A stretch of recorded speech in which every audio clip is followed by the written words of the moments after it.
ये 56 का अफोरिज्म है,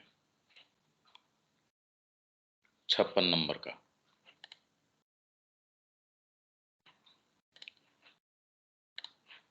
मेरे अंदर विस्तारित हो हे वरुण,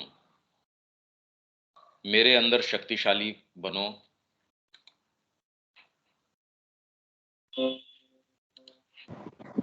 हे इंद्र,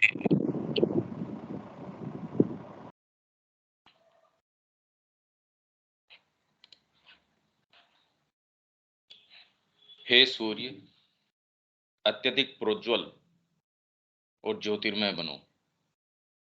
हे चंद्र मोहकता और माधुर्य से परिपूर्ण हो। हे रुद्र भयानक और विकट हो उठो। प्रचंड और वेगवान बन जाओ हे मरुत। सबल एवं साहसी बनो हे अर्यमा। भोक्ता और सुखदायक बनो हे भग। कोमल दयालु स्नेहिल और भावमय बनो हे मित्र। उज्जवल और प्रकाशोद्घाटक बनो हे उषा।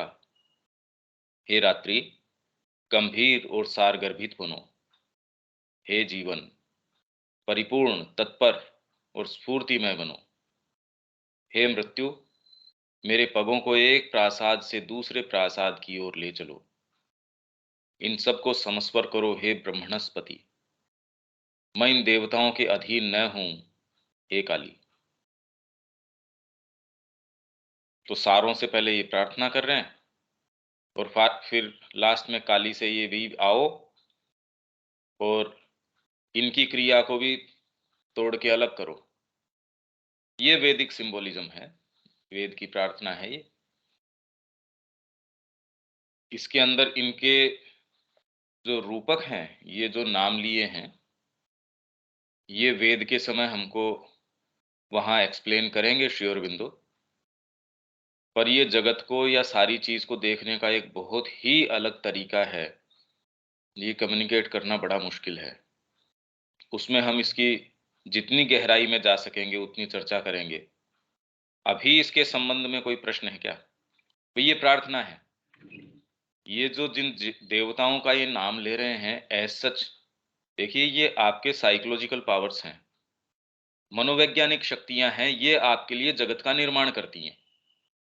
नहीं तो इसी जगत के अंदर रह के, इसी रूम के अंदर यदि कोई एक दूसरा जीव है, वो कभी इस जगह के संपर्क में नहीं आ सकता। और अपने आप में ये जगह है भी नहीं। ये भी कितनी विशिष्ट बात है। न कोई सामने चीज है न कुछ और है, तो हम हैं कहाँ? ये सारा जगत का निर्माण करता कौन है?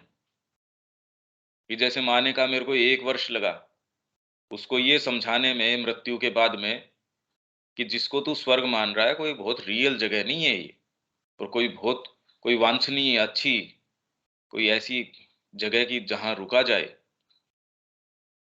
क्योंकि वहां तो जो जो प्राचुर्य है, जो वैभव है, वो आदमी को इतना अभिभूत कर देता है कि यार कहाँ परेशान होके धरती के ऊपर से यहाँ आए। अब आप कह रहे हो ये रियल नहीं है, तो फिर माँ से कि भाई ये तो वो रियल नहीं है, तो बताओ कितना रियल है? कि जैसे तुम धरती को रियल मानते हो उससे थोड़ा ज्यादा रियल है, वैसे रियल नहीं है। इसलिए मैंने उसको कहा यार निकल यहाँ से। साल भर लगी उसको समझाने के अंदर। अब हम तो इसको सारे को रियल मान के और सारी चीजें इसके आधार पे कर रहे हैं। पता नहीं कितने कितने प्रपंच रच रखे, चाहे साधना के हों चाहे व्यावहारिक जीवन के हों, हैं तो इसी के। तो ये जो देवता हैं, और हर जने के अंदर इनका कॉम्बिनेशन अलग अलग तरीके का है। इसलिए कोई भी और अपने जीवन के अलग अलग समय के अंदर भी इनका कॉम्बिनेशन अलग अलग होता है।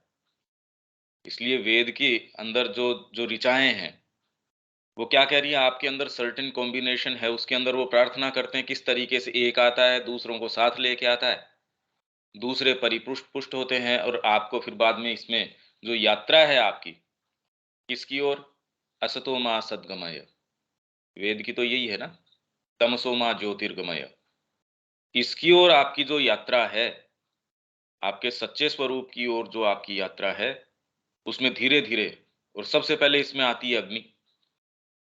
तो वैदिक सिंबोलिज़्म इस तरीके से कर लिया, अभी सारी चीज़ें इन्होंने करी, पर पहले अग्नि प्रज्वलित करो। और इसका ये एक्सप्लेन ये कर रहे हैं कि विल पावर तो लेके आओ। मैं साधना करना चाहता हूँ या मैं जीवन में कोई बहुत काम भी करना चाहता हूँ, विल पावर है नहीं। बिना विल पावर कहाँ से शुरू करोगे?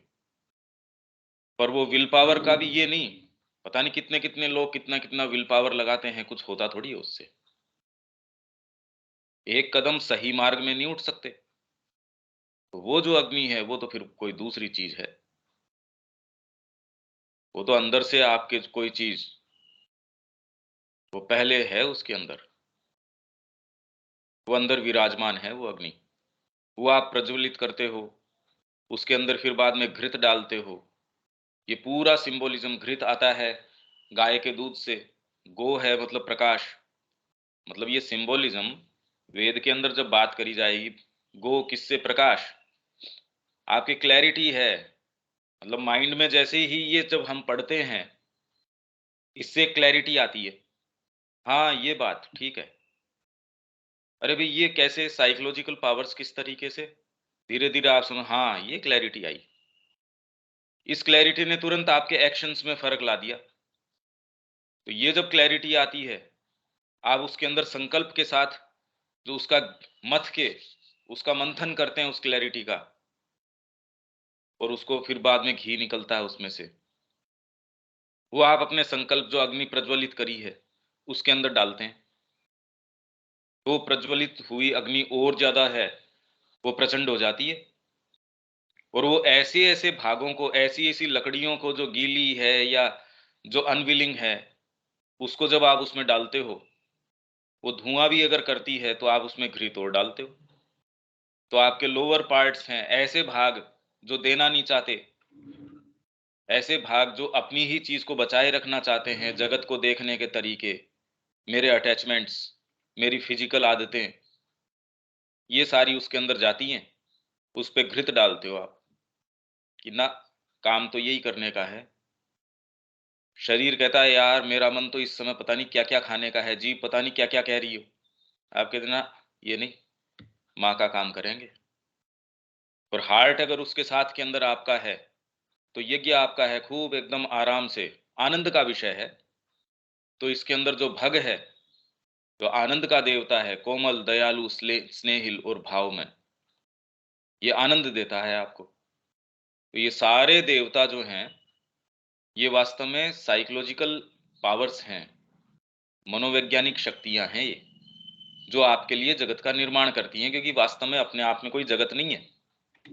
जैसे ब्रह्मणस्पति, इसने एक आधार तैयार कर दिया, नहीं अपने आप में परमात्मा का कोई नियम थोड़ी है। अगर कोई पुस्तक पढ़ी है या कोई भी ब्रह्मांड के गुरुत्वाकर्षण का नियम है या जो भी सारे नियम हैं, आप ये कहो कि वो तो एकदम फ्री है इन सारी चीज़ों से, तो ये डिटर्मिनिज़्म या ये नियम लागू कौन करता है?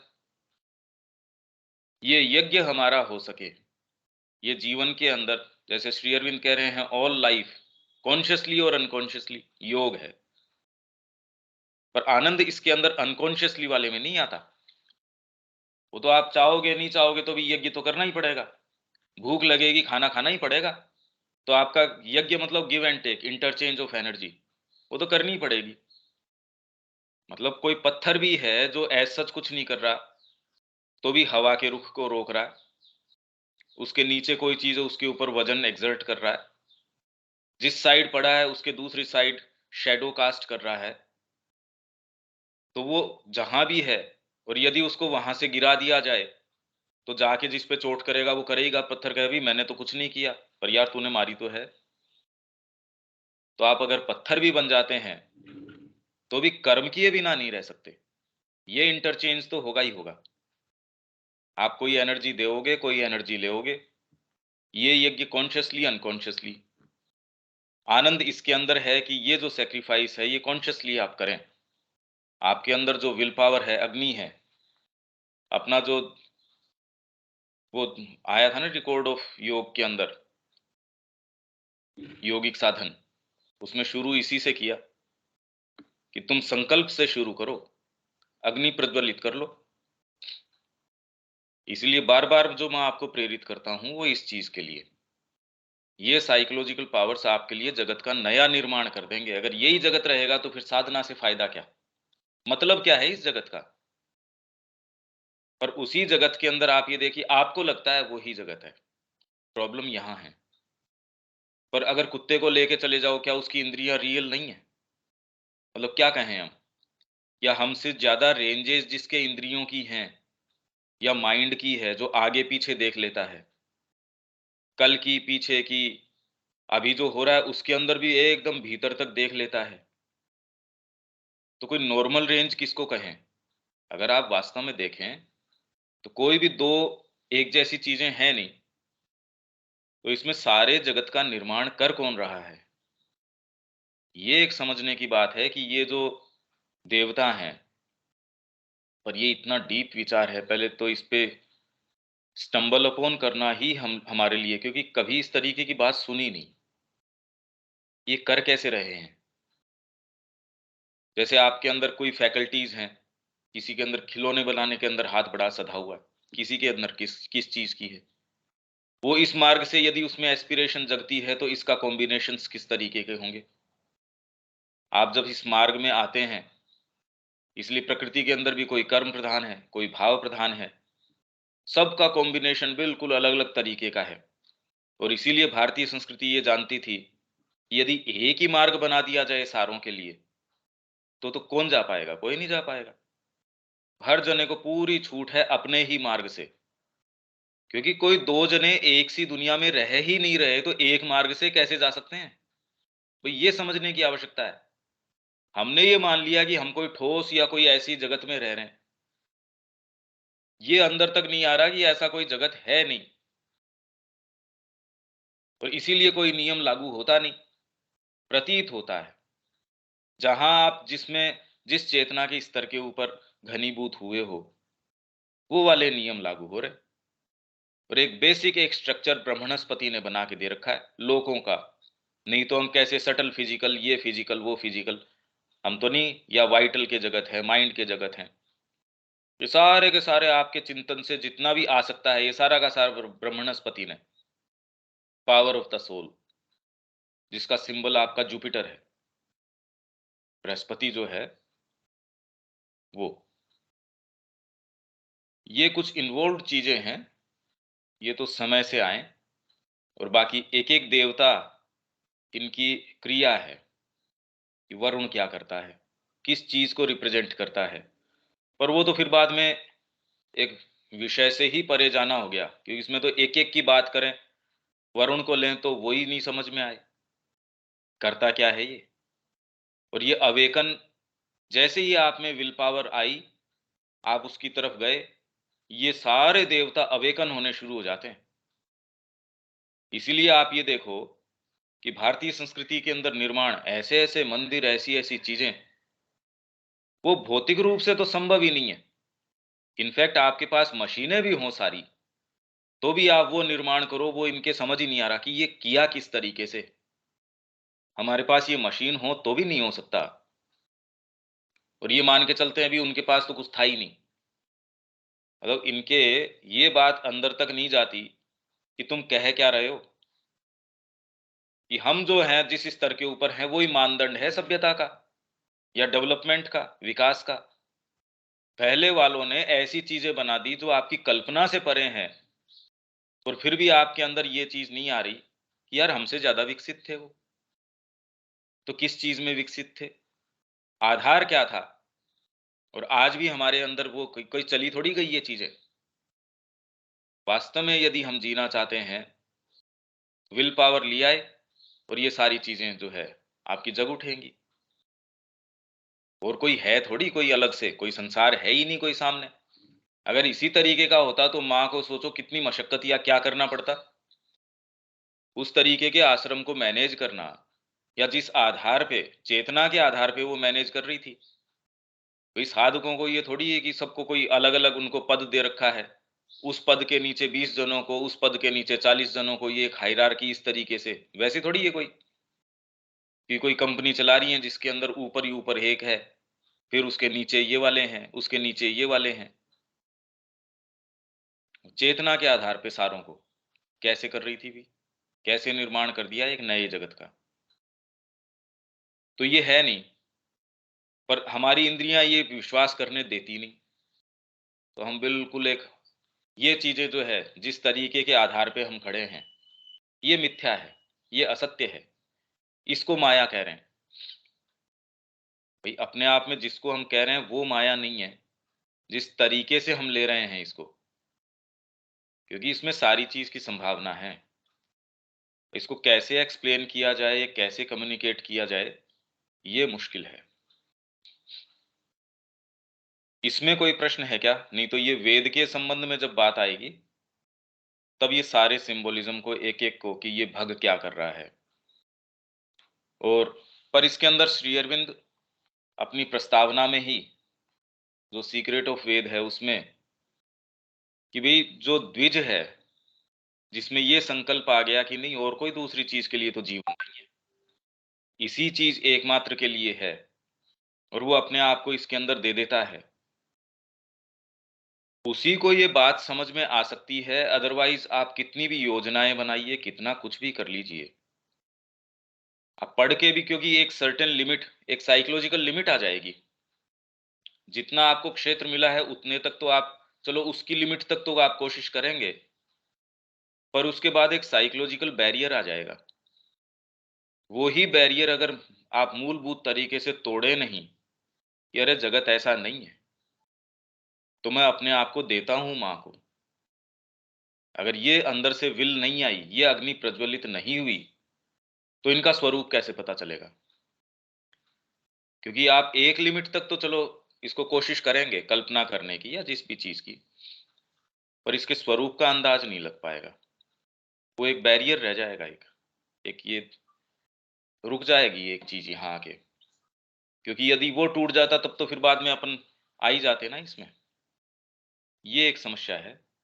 तो श्री अरविंद कह रहे हैं कि वेद आपके पास अगर वो ऋचाएँ हैं भी, तो भी ऐसी ही है जैसे कोई जो गाय है आपके पास, वो दूध नहीं देती। आपके पास बैठी है, आपके साथ रहती है। अगर वेद की ऋचाएँ, पूरी पुस्तक, मूल पाठ आपके पास है भी, तो भी अगर पिछले 2000 वर्षों में तो किसी ने प्रवेश किया नहीं इसके अंदर। तो आप ये देख लीजिए। और उसमें तो सारे जितने प्रकांड आपके हैं जिन्होंने एक-एक उसके शब्द का या फिर बाद में कैसे पाठ करने की विधि है, बचपन से वो पूरा ट्रेडिशनली कोशिश कर रहे हैं उसकी। तो जहाँ तक उसकी मंत्रोच्चार की बात है, वहाँ तक तो चलो ठीक है। या फिर उसके बाहरी अनुष्ठान की बात है, वहाँ तक भी कुछ-कुछ ठीक है। पर जहाँ तक इसके अंदर प्रवेश की बात है, साइकोलॉजिकली इसको अनुभव करने की बात है, वहाँ वो कह रहे हैं कि भई ये तो सील्ड बुक है अभी तक मनुष्य जाति के लिए। तो ऐसी क्या बात है भई? हमारे अंदर तो इनसफिशिएंसी हो सकती है, हम तो जानते हैं हम कैसे हैं, जैसे हैं से। पर पिछले 2000 वर्षों में तो ऐसे-ऐसे नाम आ चुके हैं और श्री अरविंद कह रहे हैं उसमें कोई ये भी नहीं है कि वो यूँ लूज़ली कह रहे हैं। अगर वो कह रहे हैं 2000 वर्ष तो एक्चुअल में वो कोई यूँ ही नहीं कि कोई यूँ एपिथेट के रूप में या कोई डेकोरेशनल रूप से, कोई विशेषण या कोई यूँ ही बस ठीक है, एक समय सीमा में युद्ध, ये ऐसा नहीं है। क्योंकि जितनी डीप स्टडी श्री अरबिंदो की थी, शायद ही किसी की ऐसी डीप स्टडी हो हिस्ट्री की या जो एजेस आई हैं धरती के ऊपर उनकी। तो जो वो कहते हैं उनका एक-एक शब्द जो है वो मायने रखता है। तो ये सारे देवताओं का आह्वान किया और लास्ट में कि भी मैं इन साइकोलॉजिकल पावर्स के भी अधीन न हो जाऊं, तो हे काली आओ और ये पूरे ढांचे को तोड़ो, जिससे कि नई यात्रा चालू हो जाए। कितना भी आपका ऊंचा ढांचा हो, भाई माँ को बचपन से सोचिए आप कैसे कैसे आध्यात्मिक अनुभव नहीं हुए। बचपन के अंदर ही माँ को जो हमको जो चीजें ओपन नहीं है वो तो बचपन से उनको सहज रूप से उपलब्ध थी और फिर बाद में पूरा विधिवत उन्होंने ओकल्ट जो नॉलेज है वो प्राप्त करी है। और उसके बाद जब एजेंडा के अंदर वो ये कह रही हैं कि पता नहीं भी ये क्या है, मैंने पढ़ाया था ना कि अब तो मैं बगीचे में अब प्रवेश करना शुरू कर रही हूँ। ये फ्रेशनेस है। नहीं तो व्यक्ति क्या होता है कि एक कोई छोटा-सा कोई भी चीज़ जीवन में अनुभव हुए, उन अनुभवों के आधार पे आप व्यवहार करना, ये आपने देख लिया यार मतलब इससे तो देखो नुकसान होता है। नुकसान है, फ़ायदा है या लोगों से मिलते हैं अल्टीमेटली वो आपको धोखा देते हैं या जो भी आपके अनुभव हो गए हों। उसके आधार पे अब कोई भी नया व्यक्ति आप उसको फ्रेश तरीके से कि पता नहीं माँ क्यों लेके आई है, कि मैं किसी उसमें से कोई चीज़ है, आप वैसी फ्रेशनेस से मिल नहीं सकते। आप हमेशा ही अपना जो एक बैकग्राउंड है, जो भी कई चाहे कितना भी वास्ट हो, चाहे आपका आध्यात्मिक बैकग्राउंड हो, उसके चश्मे से देखते हैं और वो एक फ्रेमवर्क बना रहता है। तो अपने आप में वो चीज़ क्या है, वो हमेशा ही चूक जाते हैं और उसके माध्यम से परमात्मा हमसे क्या संवाद करना चाह रहा है या वो क्या चीज़ है, उससे चूक जाते हैं। इसमें इससे ज़्यादा और कहाँ क्या लेके जाएँ? इसमें तो क्योंकि ये एक-एक की क्रिया, ये बहुत ज़्यादा डीप है ये, इन्वॉल्व्ड है। वरुण का एक्शन क्या होगा? हालाँकि इसको अपन जब सीक्रेट ऑफ वेद आएगा, अपनी एक पुस्तक है, वैदिक इंडेक्स। इसमें अपन ने इंडेक्स जो जो वेद के संबंध में श्री अरबिंदो की जो स्टडी है, उसमें जो मोटे-मोटे जो नाम आए हैं ये, उसका पूरे का इंडेक्स और वो शब्दावली का श्री अरविंद ने कहाँ-कहाँ, कहाँ-कहाँ, कैसे-कैसे विवेचन किया है, वो मेन-मेन अपन ने उसको लिया है। यथा समय अगर आवश्यकता होगी वेद के संबंध में तो देखेंगे। विवेक इसके अंदर कोई बात है क्या? ये तो भैया यहाँ प्रश्न होना क्या चाहिए? जहाँ तक मैं इस एफोरिज़्म को समझ पा रहा हूँ कि ये जो कह रहे हैं कि हमारा जो जीवन का लक्ष्य है उसके अनुसार मतलब हमारी प्रार्थनाएँ के ऊपर जा रही हैं। जैसे अगर हमारा लक्ष्य पर भगवान हो तो फिर हमें इन देवताओं की ओर मुड़ने की ज़रूरत नहीं है, हमें उनकी कौन ओर कह रहा मुड़ने है की ये कौन हाँ? कहता है? कौन कहता है? मुझ मुझे पढ़ने पे ऐसा लग रहा है। हाँ, नहीं, अब यही तो मैं कह रहा हूँ कि देवता जो शब्द अपन ने लिया है, वास्तव में तो जगत को आप कैसे परसीव कर रहे हो? आपका डीपेस्ट स्पिरिचुअल एक्सपीरियंस भी है, वो आप अपनी साइकोलॉजी से ही तो लेते हो। भई सामने मूर्ति रखी हुई है, एक जना भाव विभोर हो रहा है, जो है राधा रमण जी के सामने खड़ा होके। दूसरा जना है वो भाव विभोर नहीं हो रहा। तो भाई मूर्ति से भाव विभोर हो रहा है या किस चीज़ से भाव विभोर हो रहा है? आपकी इंद्रियाँ भी कैसे काम करती हैं देखो। एक जना है संगीतकार है, तो वो कोई शरीर की रचना के कारण थोड़ी कोई संगीतकार है या कलाकार है या साहित्यकार है। कौन-सी चीज़ है? कोई केमिकल कंपोज़िशंस हैं या केमिकल कोई उसके माइंड में रिएक्शंस होते हैं उसके कारण? कोई तो हाथ से ऐसा चमत्कार उत्पन्न कर देता है और वो चमत्कार भी खाली इसके ऊपर आधारित नहीं है कि वो हूबहू कैसा चित्र बना देता है। वो तो श्री अरविंद ने कला के संबंध में भारतीय संस्कृति में क्या ही रखा है। यदि कला का उद्देश्य वो ही चीज़ रिप्रोड्यूस करना होता, जो आपको आँखों से नज़र आ रही है, तो अब तो फिर बाद में उसकी आवश्यकता नहीं है क्योंकि पहले तो कैमरे नहीं थे। तो चलो उस आर्ट की अपनी एक कीमत, जो भी कीमत हो, वो हो सकती है।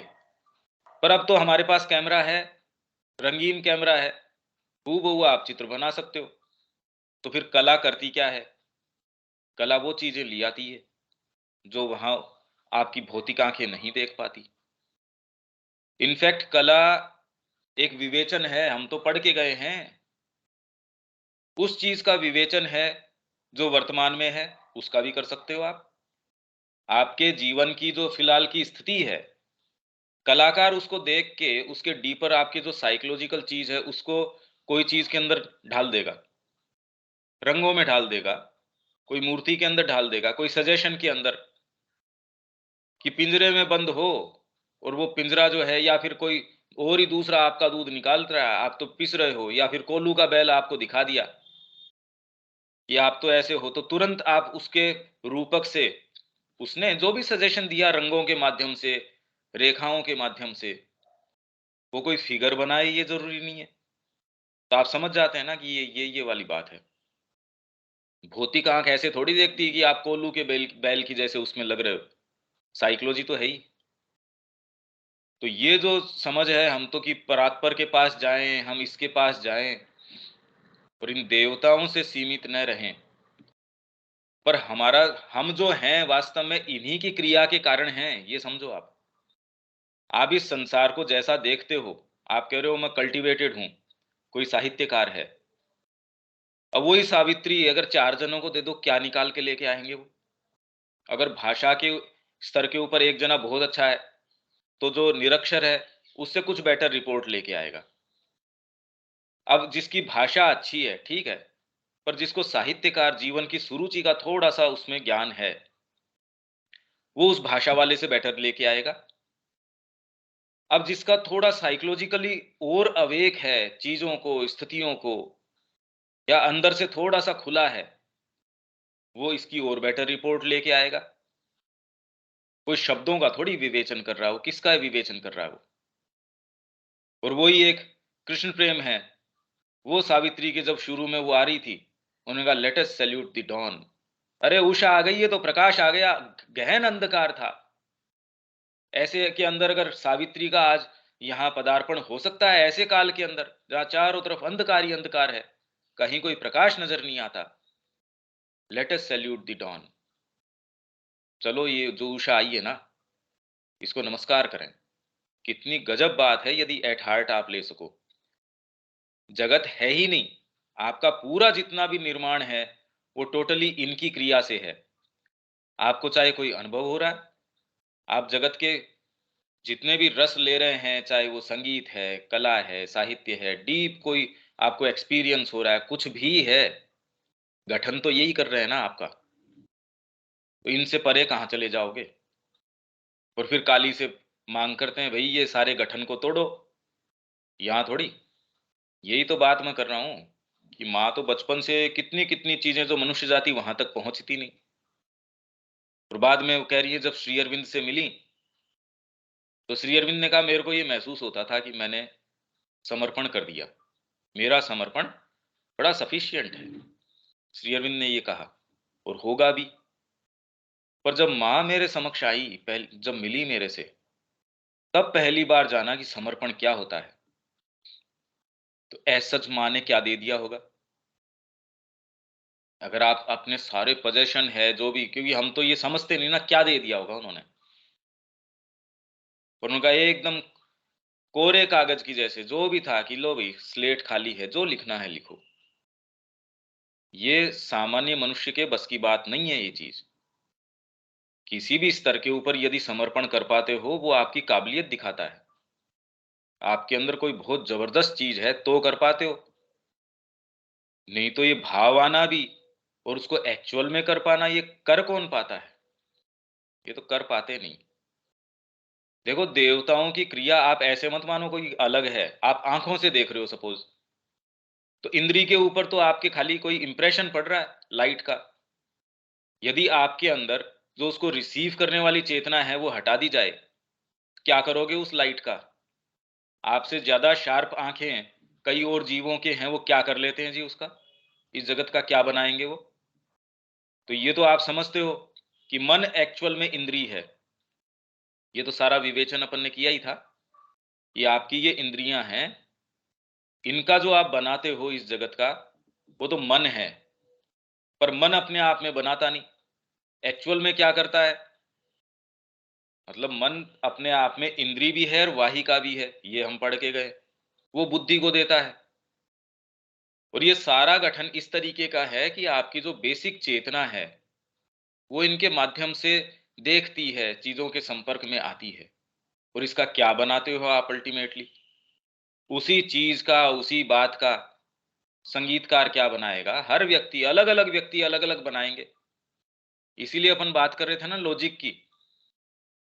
लॉजिक कोई एज़ सच, भई आपकी इंद्रियों से जो रिपोर्ट इकट्ठी करते हो, तो इंद्रियों की तो एक सी रिपोर्ट आती नहीं। एक ही घटना की अलग-अलग देख लो आप।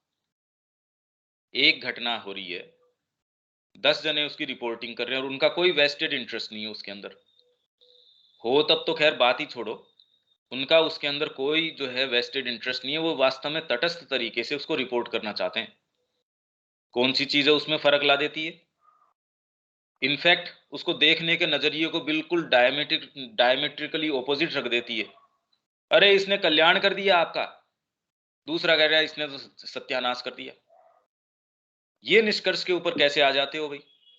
वो ही एक घटना, तो जगत के साथ जो हम संपर्क कर रहे हैं या जो हम देख पा रहे हैं, सुन पा रहे हैं, हमारी जो इंद्रियां हैं, उससे ग्रहण करना है, उसका मानसिक रूप से बनाना है, फिर बाद में साइकोलॉजिकली उसका जो बनाना है, ये सारा टोटल ढांचा इसका निर्माण करते हैं ये निर्माण करते हैं इसका। तब आप इसके संपर्क में आते हो। जैसे वो ये एक व्यक्ति चला गया, वो गंगा का स्रोत ढूंढते ढूंढते ढूंढते उसने कहा यार गंगा यहां से थोड़ी निकलती है, इसका सीक्रेट सोर्स क्या होगा? मदर इंडिया के अंदर छपी थी ये, तो एक ये है कहानी। तो वो बता रहा है कि मैं गंधर्व लोक के अंदर पहुंच गया। वहां उन लोगों ने फिर मेरे को बताया कि छेद तो ठीक है, आपको जन्म से मिल जाते हैं, कान के, आंख के, ये सारे, पर इसके अंदर जो शक्ति काम करती है वो तो हमारी कृपा से आती है। नहीं तो कान आपके हैं, शास्त्रीय संगीत बैठ के सुन लो, क्या क्या कर लोगे जी उसका? आप जबरदस्ती भी कर लो तो शास्त्रीय संगीत का कर क्या लोगे, अगर आपके कान कल्टीवेटेड नहीं है? गला तो सबको ही लगता है उनके पास है, और कोशिश करो गाने की, पता चल जाएगा। और उसके अंदर गाने के अंदर भी आप एक्चुअल आपकी आत्मा की कोई चीज है या कोई तत्व है उसके अंदर, जो उसको वास्तव में उस चीज से, आपकी सच्ची चीज से जोड़ देता है। करने की कोशिश करो, पता चल जाएगा कौन सी चीज किस चीज का कैसे निर्माण कर रही है। एक्चुअल में क्या है, हमने इस तरीके से, इस दृष्टिकोण से देखा नहीं। इसीलिए माँ को जब जब माँ ने ये सारा देखा और जब ये सारा एक्सप्लेनेशन था, उन्होंने कहा ये जगत को बड़ा देखने का बड़ा ही एक एस्थेटिक तरीका है। अब वो किस तरीके से, क्योंकि हमारा जो एस्थेसिस से हम जो समझते हैं, क्या माँ का भी वही अर्थ था? अब ये भी बड़ा मुश्किल है। हाँ विवेक। हाँ भैया, जैसे आप बोल रहे हैं कि ये जितने देवताएं हैं उनका भी मतलब एक रोल है, जैसे आप इंद्रियों का उदाहरण दे रहे हैं, तो वो सब तो इसे एक रिप्रेजेंटेटिव हुए जो इस काम को देख रोल रहे हैं, नहीं और है, रोल नहीं है, इन्होंने ही आपका निर्माण किया हुआ है। नहीं तो उनको जो शक्ति मिल रही है उसी भगवान से मिल रही है ना। कौन? अपने सच्चे स्वरूप में ये सारे ही परमात्मा हैं। वेद के अंदर यही कह रहे हैं कि वेद के अंदर एक समय के अंदर कोई एक देवता को लेते हैं, जैसे सरस्वती को लिया, तो सरस्वती अपनी एट्रीब्यूट भी है, परमात्मा की एक शक्ति भी है, एक देवता भी है, और अपने आप के अंदर जैसे भग है, वगैरह सुप्रीम लॉर्ड है। अग्नि है, वो उसका सबसेट भी है, अग्नि सुप्रीम लॉर्ड भी है। अगर वो न हो तब तो मजा नहीं आता। यहाँ कौन सा देवता ऐसा है जो उसके अपने पुराण के अंदर जिसको स्वयं परात्पर बता रखा है? यही तो एक विशिष्ट बात है, यही तो सत्य है। आप गणेश पुराण के अंदर देखो या एक एक पुराण के अंदर, वो कह रहे भाई यही है अल्टीमेट, और सारे तो इसके सबसेट हैं। तो आप कह रहे हो ये उनकी शक्तियां हैं, हाँ ये बात भी ठीक है, पर वो वहीं तक रुक नहीं जाती। जैसे गुरु है, भी गुरु को यदि आप उसके उतने ही फ्रेमवर्क जितना आपको आपकी इंद्रियों से या जैसे भी जितना भी आपको लगता है, यदि वही मानो, तो आप कहां तक जा सकते हो? तब तो आप कहीं नहीं जा सकते। भी भगवान स्वयं भी आपके गुरु हों और उतने ही माध्यम से आप लें, तो वो भी आपका क्या कर लेंगे? वही कौन सा तत्व है? गुरु साक्षात परम ब्रह्म। आप कह रहे भाई ये तो अल्टीमेट रियलिटी है। हाँ मेरे को कम पता चल रहा है, पर ये अल्टीमेट रियलिटी है। कोई चीज यदि इस सत्य के ऊपर आधारित हो जाती है, तो देखो आप जो करते हो उसके कारण थोड़ी साधना के अंदर आगे बढ़ते हो, उसके बावजूद बढ़ते हो। उस प्रक्रिया के कारण थोड़ी कोई बढ़ता है। वही प्रक्रियाएं कोई दूसरा करेगा तो कोई साधना के अंदर थोड़ी आगे चला जाएगा। कोई भी प्रक्रियाएं हो, चाहे चाहे वो ध्यान की हो, चिंतन की हो, माला जपने की हो, ये तो हो सकता है आपका ध्यान अपने आप के ऊपर ज्यादा केंद्रित कर दे, मेरा मोक्ष, मेरी साधना, तो इन क्रियाओं के बावजूद आगे जाता है, इनके कारण नहीं जाता। पर फिर भी कर्म तो व्यक्ति करता ही है। तो गीता कहती है शुरू के अंदर तो जहां तक उसको लक्ष्य तक जाना है, उसकी प्राप्ति के लिए कर्म करता है, और उसके बाद में उसके एक्सप्रेशन के रूप में आपको आनंद आ रहा है उसमें, उसके एक्सप्रेशन के रूप में करते हो आप। तो ये कोई भी देवता, इनका स्वरूप जो है, इनका आपके चेतना में फंक्शन है, पर वो फंक्शन लिमिटेड। अरे भी उनको देवताओं को तो छोड़ो आप, आपके बीइंग में सपोज संकल्प आ गया, वो संकल्प उतना सा ही थोड़ी है, वो संकल्प तो आपको कहाँ से कहाँ, जब वो धीरे-धीरे विकसित होगा तो वो उतना ही थोड़ी रहेगा भई। तो वैसे ही ये देवताओं का अपने आप में स्वरूप है। ये उसमें है अपना, वैदिक एज के अंदर भी है, और सीक्रेट ऑफ वेद आएगा, उसके अंदर ये सारी चर्चाएँ आएँगी। ये वास्तव में बहुत ही रोचक होगा, और आपका जो ये दृष्टिकोण है, ये पहले कभी ये बातें सुनी नहीं, तो हम इसमें जाने की कोशिश करेंगे। तो आप कह रहे हैं ये इनका स्वरूप लिमिटेड है, लिमिटेड अगर होता तो फिर तो मज़ा भी क्या था? आनंद नहीं था उस बात में। तो इनका फंक्शन लिमिटेड भी हो सकता है। जैसे कोई पढ़ाने वाला गया, आप में बहुत ज्ञान है साइंस का, पर अभी अगर आप नर्सरी की क्लास में जा रहे हो, कितना दे सकते हो उसको? तो इसमें आपके ज्ञान को आपको सीमित करना पड़ रहा है। आप पे थोड़ी लिमिटेशन आ गई कोई। तो वही वैसे ही ये शक्तियाँ या देवता या जो भी है, आपके साथ जो व्यवहार कर रहे हैं, वो तो हमारी इनसफिशियंसी या हमारा जो इस समय पोइज़ है या स्तर है, उस लिमिटेशन में कर रहे हैं। उससे वो थोड़ी लिमिटेड हो गए। तो आप जैसे-जैसे ग्रो करते हो, इनकी क्रियाएँ ग्रो होती रहती। ये लिमिटेड नहीं है। और बाद में यदि लिमिटेशन है तो वो कह रहे हैं आओ भई काली, तोड़ो। तोड़ के इनसे और आगे चले जाओगे आप। पर इन्हीं के और परिवर्धित रूप, भई और ऐसा तो कुछ है ही नहीं, और जाओगे भी कहाँ? भई अगर अश्वपति साधना कर रहा था, तो जितने भी वर्णन हैं लोगों के एज़ सच कहीं कहाँ गया होगा वो? वहीं बैठा होगा। यदि कोई जड़वादी उस समय उसकी रिपोर्ट करता, क्या यार कैसी बातें कर रहे हो, ये कहीं नहीं गया, ये यहीं बैठा था। इनफैक्ट ध्यान कर भी रहा था या नहीं कर रहा था, या कर रहा होगा चलो किसी टाइम। ये तो और दूसरे काम कर रहा था, ये कैसी बातें कर रहे हो यार आप? वैसे ही सावित्री की वो आंतरिक योग कर रही थी। जबकि उसी के अंदर वर्णन है कि और दूसरों के लिए तो बहुत वो सुखदाई थी। इतना उनको मधुर लगता था उसके सामीप्य में, और कुछ पता नहीं था। पशु है, पक्षी हैं, उसके सास-ससुर हैं। आप वर्णन देखिए, उनको कोई एहसास थोड़ी था कि ये क्या है। माँ-बाप को ही नहीं था।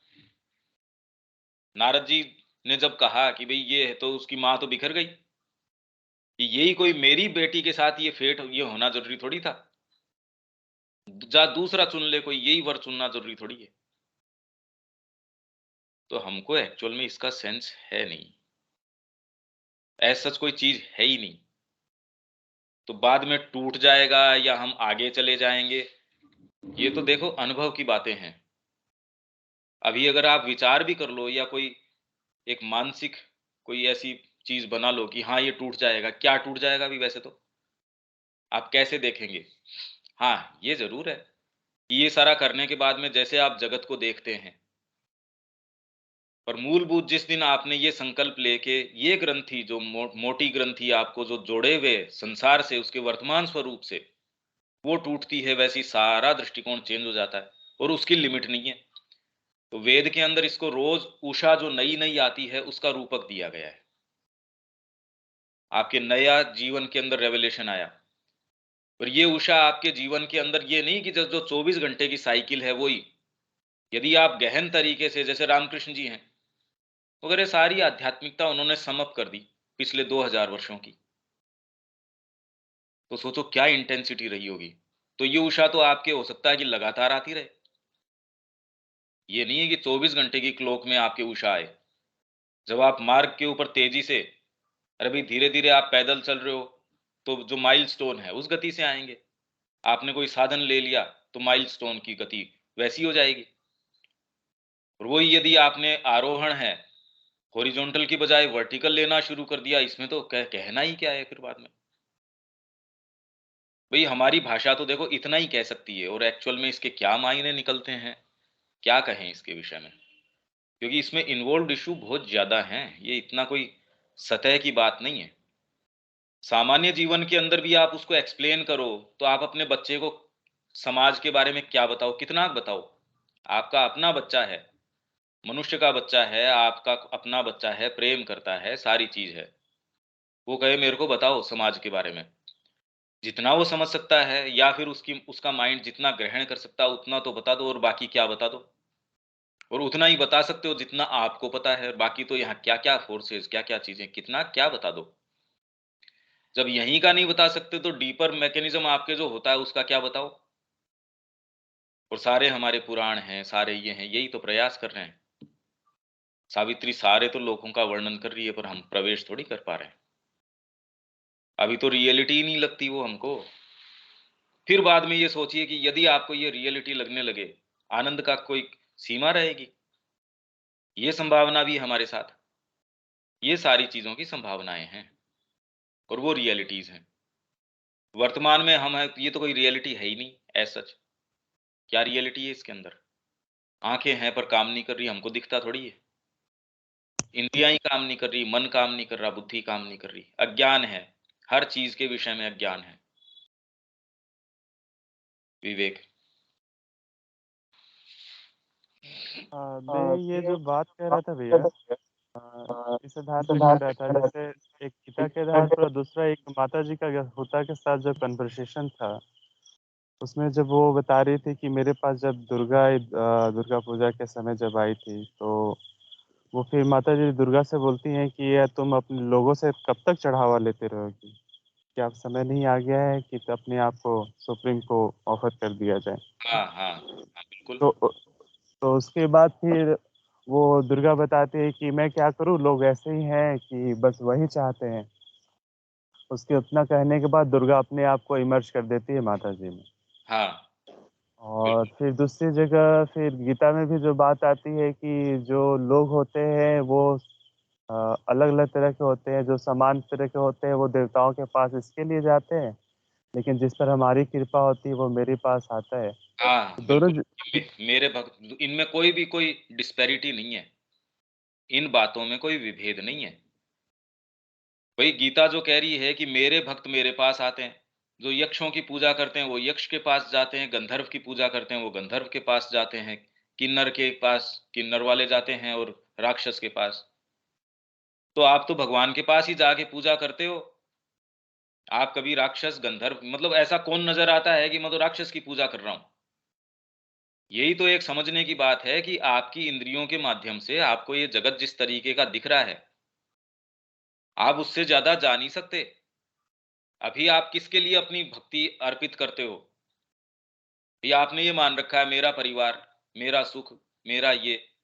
आपको जितनी भी रिपोर्टें इंद्रियों के माध्यम से मिलती है, इसको तो वेद के अंदर कह रहे हैं पणी, traffickers of sense.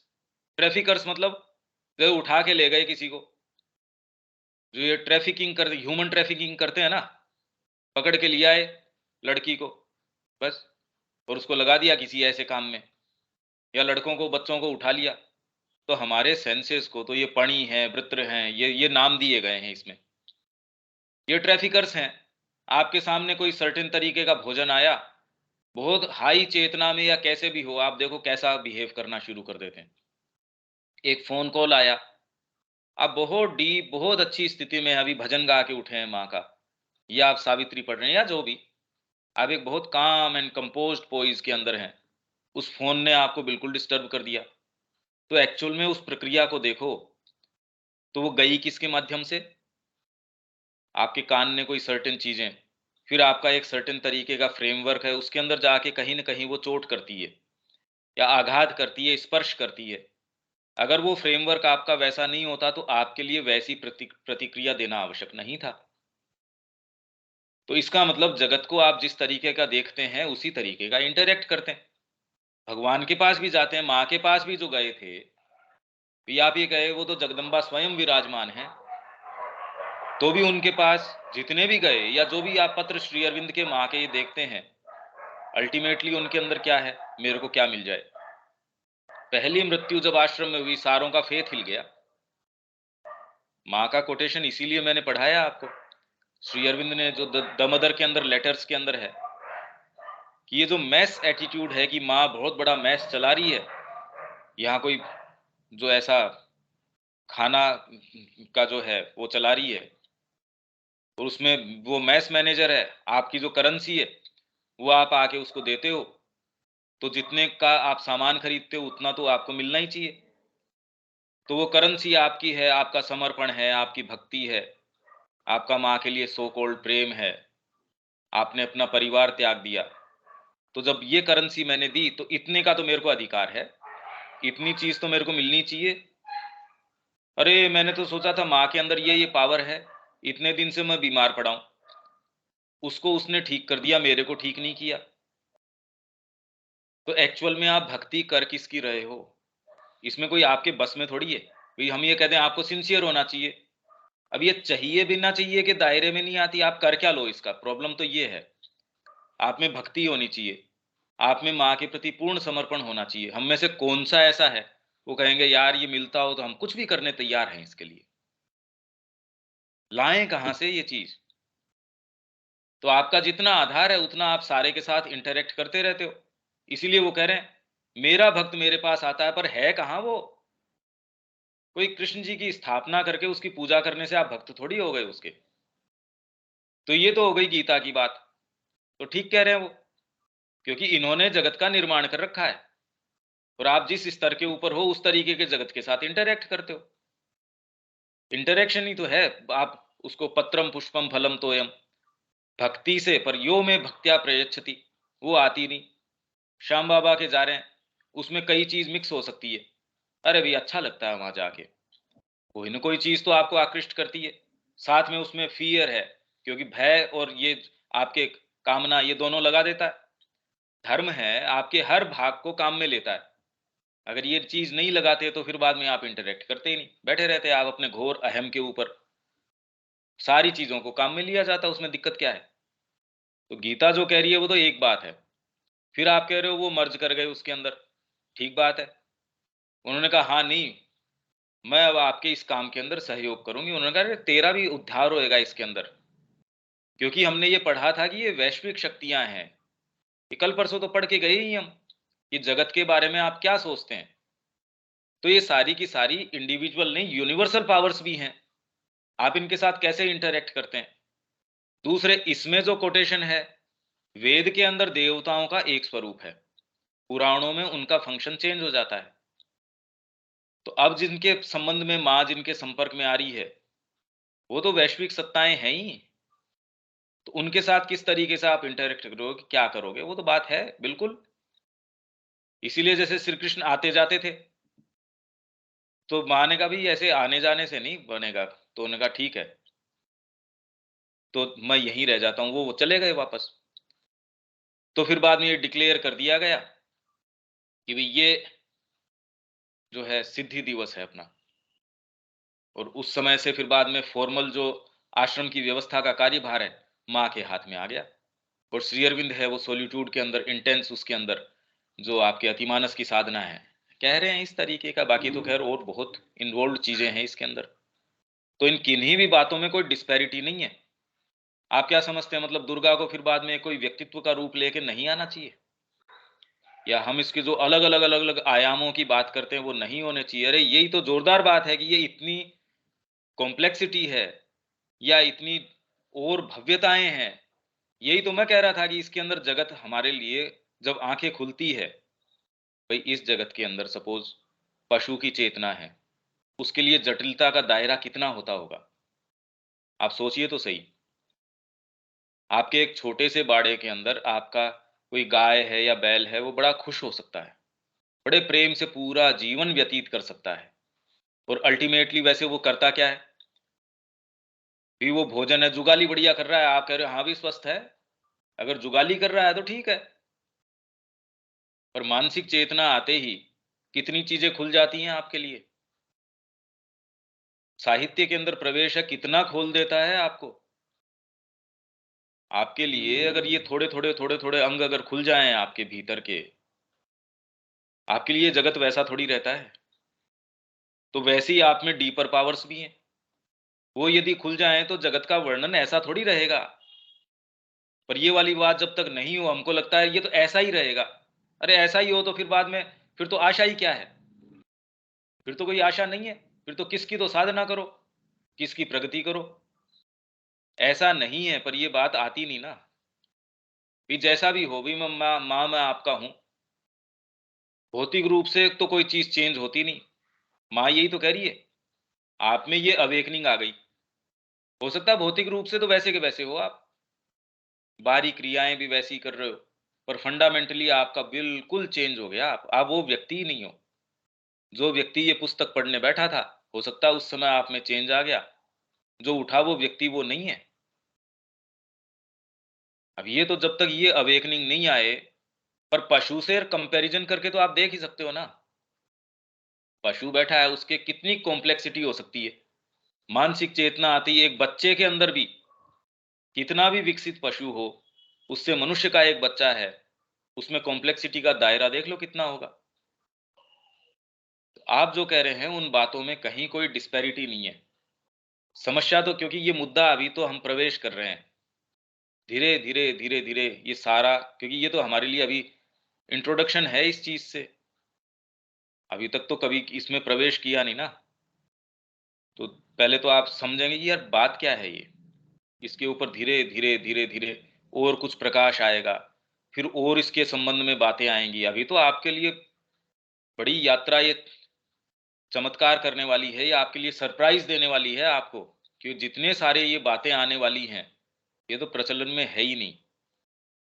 Shri Arvind की मैं ये नहीं कह रहा, भई छपी भी हैं, सारी हैं, पर सुनने नहीं आती ये बातें।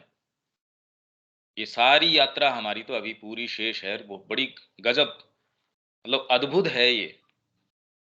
ऐसी है जो आपके लिए खोल देगी ये सारी चीज़, यदि आप थोड़ा-सा इसके अंदर प्रवेश करने की करेंगे कुछ। नहीं तो ख़ैर ठीक है, अब जितना है सो।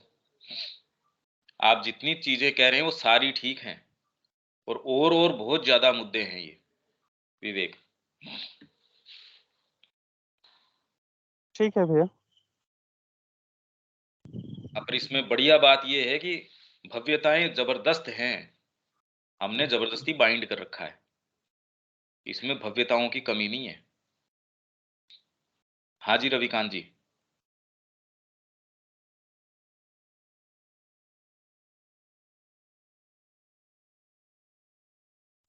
जी, कुछ नहीं कहना है। सब ठीक है, कुछ नहीं कहना है सर। अच्छा। हाँ जी, शब्या जी।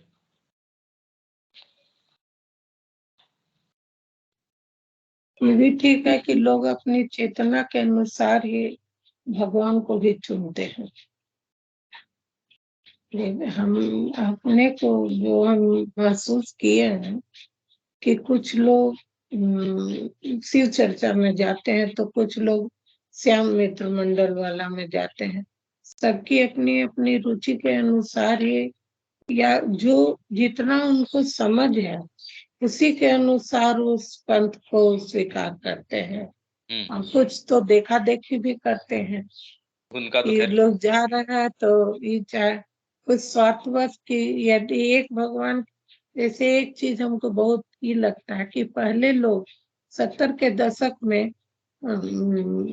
संतोषी माता का बहुत पूजा करते थे। जहाँ सुनते थे संतोषी माता की पूजा हो रही है। आजकल संतोषी माता की पूजा नहीं हो रही है, ज्यादातर लोग के मुंह से सुनते हैं वैभव लक्ष्मी की पूजा हो रही है।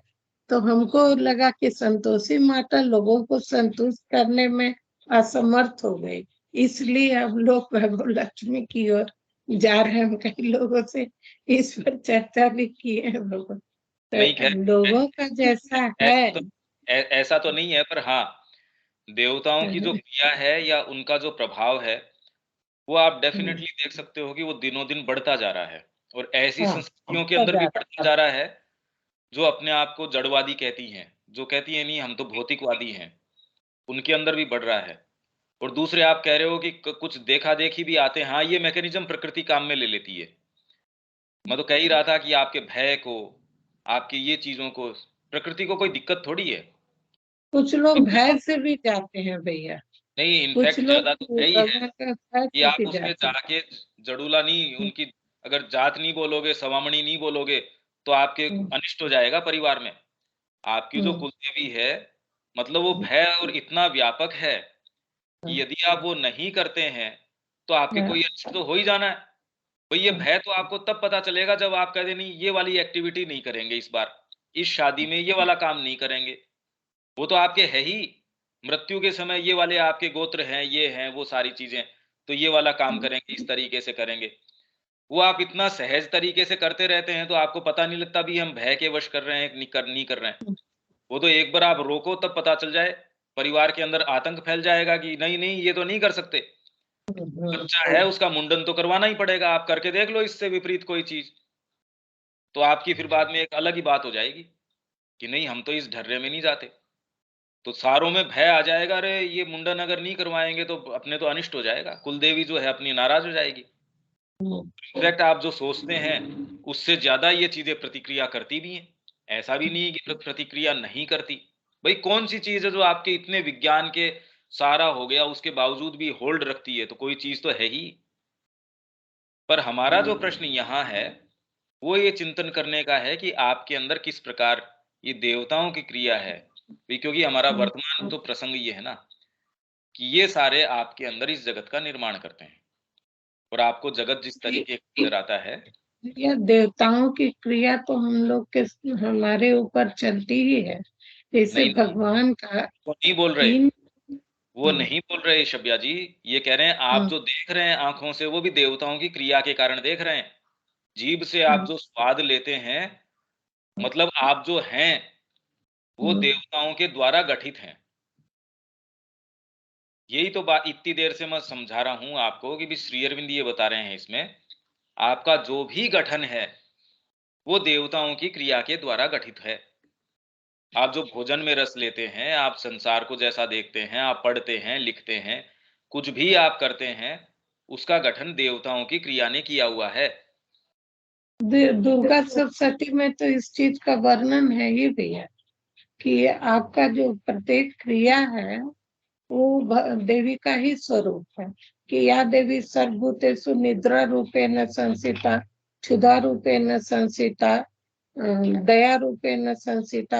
आपके अंदर जो भाव भी है क्षुधा रूपेण संसिता भी है और तृप्ति रूपे भी संसिता है, हाँ, वो भ्रांति रूपे भी संसिता है और छाया ये रूपे भी संसिता है। इसके ये तो अंदर सभी हमारे अंदर उनका स्वरूप ही है। नहीं, पर उसमें वो जो कह रहे हैं वो दूसरी बात है। उसमें ये कह रहे हैं कि जितनी भी सारी चीजें हैं उनकी शक्ति के रूप में आप हो। जैसे हम कह रहे हैं कि अग्नि जो है वो सबसे पहले आती है, तो सावित्री शुरू करती है, it was the hour before the gods awake. पहली लाइन ये है, पर गॉड्स अवेक होने से पहले भी अग्नि है, नहीं तो इसको इनिशिएट कौन करे इस क्रिया को। आपके अंदर यदि साइकोलॉजिकल पावर्स, मतलब जब पहले ब्रह्मांड नहीं था, ये संसार नहीं था, उससे भी पहले डिवाइन विल तो थी जिसने इसको इनिशिएट किया। नहीं तो कैसे ये आपका जो ये पूरा भौतिक ब्रह्मांड भी है, यही तो प्रश्न, ये प्रश्न आगे भी आएगा। अगला अफोरिज्म ये है कि कोई मरणशीलता नहीं है, कोई जो अनंत है वही सीमित बन सकता है, कोई अपने आप में सीमितता नहीं है। तो उसके ऊपर कल हम चिंतन करेंगे खैर। पर मैं ये कह रहा हूं कि शक्ति उसमें निहित है ही।